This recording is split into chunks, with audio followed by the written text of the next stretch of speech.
7 negara yang mendukung Palestina. Qatar. Sejak 2012, Qatar telah dijadikan sebagai tuan rumah kantor politik kelompok Hamas.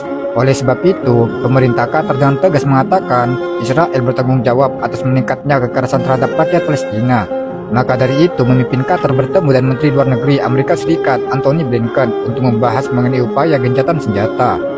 Indonesia adalah salah satu negara yang menyatakan dukungannya terhadap Palestina. Selain itu, Indonesia juga menjadi salah satu negara yang pertama mengakui kemerdekaan Palestina dalam deklarasi Palestina di Aljazair pada 15 November 1988. Bentuk dukungan Indonesia terhadap Palestina dapat dilihat dari bagaimana Indonesia tidak ingin memiliki hubungan diplomatik resmi dengan Israel. Dan satu lagi, ada rumah sakit Indonesia di Palestina. Iran. Presiden Iran Ibrahim Raisi menghubungi putra mahkota Arab Saudi Mohammed bin Salman. Lewat telepon itu, Raisi dan Salman membahas mengenai perlunya mengakhiri kejahatan perang terhadap Palestina.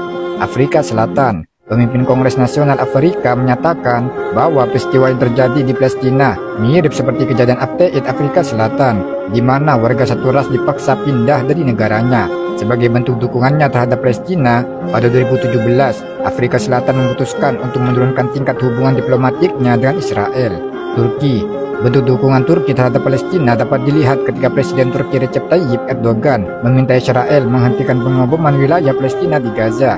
Ia mengkritisi kebijakan Israel yang menyerang warga sipil tanpa pandang bulu dengan mengirimkan serangan udara di wilayah yang padat penduduk di Gaza.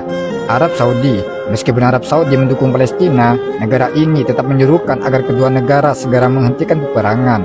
Pihak kerajaan mendorong Palestina dan Israel memulai proses perdamaian yang kredibel. Arab Saudi sendiri terlibat aktif dalam perundingan untuk mencapai perdamaian antara Israel dan Palestina. Hal ini dilakukan sebagai normalisasi hubungan antara Arab Saudi dan Israel. Pakistan. Menteri Luar Negeri Pakistan Jalil Abbas Gilani menyatakan dukungannya terhadap Palestina.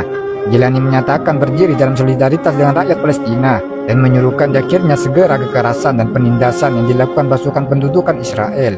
Warga Pakistan juga turut menunjukkan dukungannya terhadap Palestina dengan cara membakar dan menginjak bendera Amerika Serikat dan Israel. Wallahu a'lam bishawab.